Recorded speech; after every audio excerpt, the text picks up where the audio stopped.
নমস্কার বন্ধুরা, আমার জানাই স্বাগতম। ডিএ নিয়ে একটি গুরুত্বপূর্ণ আপডেট। তো বন্ধুরা, ডিএ নিয়ে এই মুহূর্তে গুরুত্বপূর্ণ আপডেটটি হচ্ছে 10% ডিএ দিতে রাজি মুখ্যমন্ত্রী মমতা বন্দ্যোপাধ্যায়।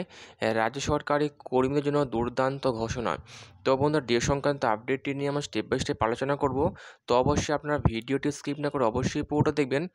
তো তার আগে বলে রাখি, যে সকল বন্ধুরা আমাদের চ্যানেলে নতুন, আমাদের চ্যানেলটি পাশে সাবস্ক্রাইব বাটন, সাবস্ক্রাইব করার পর পাশে যে বেল আইকন সেটিও প্রেস করবেন। লেটেস্ট ভিডিও আপডেটগুলি সবার আগে পেয়ে যাবেন। দেখে নেব আজকে ডিএ সংক্রান্ত গুরুত্বপূর্ণ আপডেটটি। তো বন্ধুরা, আমরা সকলেই জানি পশ্চিমবঙ্গের সরকারি কর্মীরা কেন্দ্রীয় হারে ডিএর দাবিতে শহীদ মিনার চত্বরে এখনও পর্যন্ত আন্দোলন চালিয়ে যাচ্ছেন দিনের পর দিন, কিন্তু কোনো রকম শুরু হচ্ছে না। একদিকে মুখ্যমন্ত্রী, অর্থমন্ত্রী, রাজ্যপালকে বারংবার কেন্দ্রীয় হারে ডিএ বৃদ্ধি নিয়ে চিঠি দেওয়া সত্ত্বেও কোনো রকম উত্তর আসেনি সেই সমস্ত নেতা মন্ত্রীদের কাছ থেকে। এমনকি দিল্লির যন্তর মন্ত্র আন্দোলন চালিয়েও কোনো লাভ হয়নি।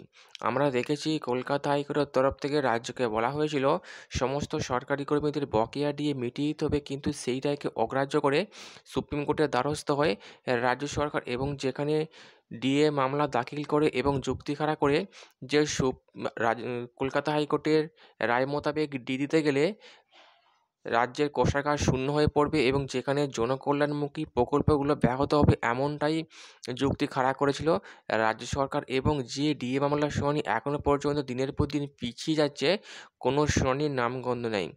একদিকে বরং হতাশ হচ্ছেন পশ্চিমবঙ্গের সরকারি কর্মীরা, কিন্তু তারা যুক্তি দেখাচ্ছেন যে পশ্চিমবঙ্গ ছাড়া বাকি রাজ্যগুলো যেখানে কেন্দ্রীয় সরকারকে অনুসরণ করে ডিএ পাচ্ছে, একমাত্র পশ্চিমবঙ্গে সেখানে মাত্র এই মুহূর্তে ষষ্ঠ বেতন কমিশনের আওতায় 14% ডিএ পাচ্ছে, যেটা সামান্য নগণ্যই।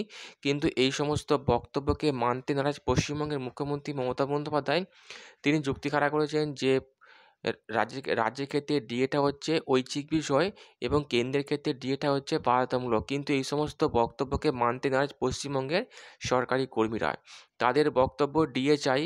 এই মুহূর্তে যে আপডেট উঠে আসছে, ডিএ নিয়ে আবারও নবান্নে বৈঠক সেরেছেন মুখ্যমন্ত্রী, অর্থমন্ত্রী, এবং রাজ্য অর্থমানের অর্থ রিপোর্ট পাওয়ার পরই এমনটাই সিদ্ধান্ত যে নতুন করে আবারও 10% ডিএ বৃদ্ধি করা হবে সরকারি কর্মীদের জন্য।